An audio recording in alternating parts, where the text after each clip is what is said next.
This is my pleasure, my absolute pleasure. I've done a lot of interviews, and mostly entertainers, but also some entrepreneurs. But this here is a superpreneur. His name is Herman Marigny. You cannot forget that name, Mary and Knee. Man, it is so good to be in your presence, in your home, next to your pool. I'm looking forward to because you know these interviews, they tend to drain you, so I want to jump in after. So feel free, man. It's a pleasure to spend time with you, this positive time. But you know, the best thing about this interview is that this is something people can take away. Exactly. There's so much in you. Exactly. Not just what you teach to this day in terms of business credit and personal credit, but also you have a history. So give us the elevator version of Herman here in New Orleans, and how you came from zero to hero, my hero. Well, thank you for that, Relentless. Before I begin, let me thank you. I want to thank you for coming down here from Atlanta to New Orleans to do the interview. All right, so I graciously thank you. I was raised and born here in New Orleans, not too far from here in the St. Bernard Projects, right? So I was raised and born in the St. Bernard Projects, where I'm sorry to say that there was a lot of violence. There was a lot of dope being pushed there, right?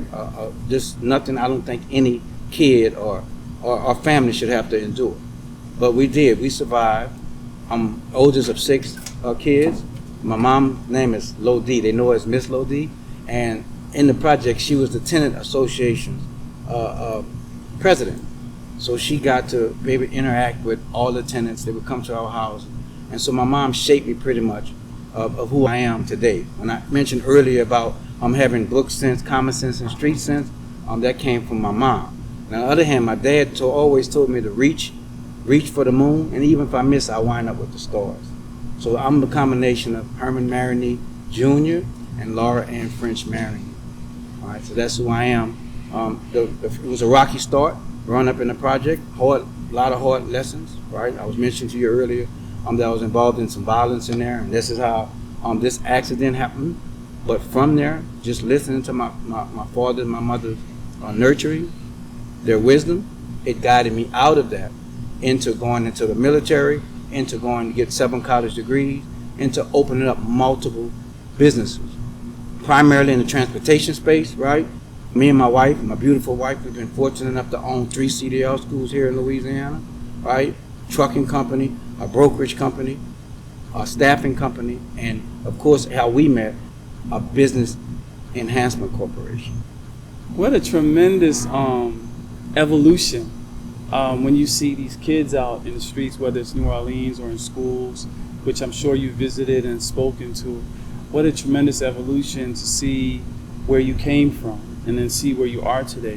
What does it feel like, before I get into the nitty gritty, but what does it feel like at this level?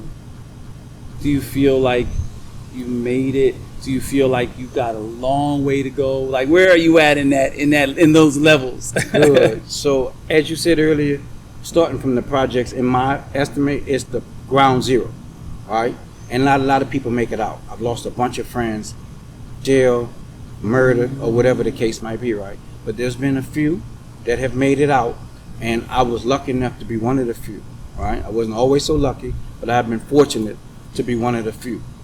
And I feel relieved. I'm not gonna lie, you don't have a lot to worry about. You don't have to look over your shoulder all the time. You don't have to watch friends be buried, go to multiple funerals. So it is a relief. But I sort of have the Harriet Tubman syndrome, right? I go back to my church, right? And then where I teach, where I also try to be a role model. For example, that if I made it, other people can make it, because my church is still in the area that I grew up in. Oh, that's awesome. So for the person out there they just made it through high school, they're struggling in college, or they knew what they wanted to do, but unfortunately things have changed, so now they don't even know where they're just in college now. What are some basics that you can suggest for those college students to progress and to get to a point when they're self-sufficient, independent, where they're, maybe seeing residual income?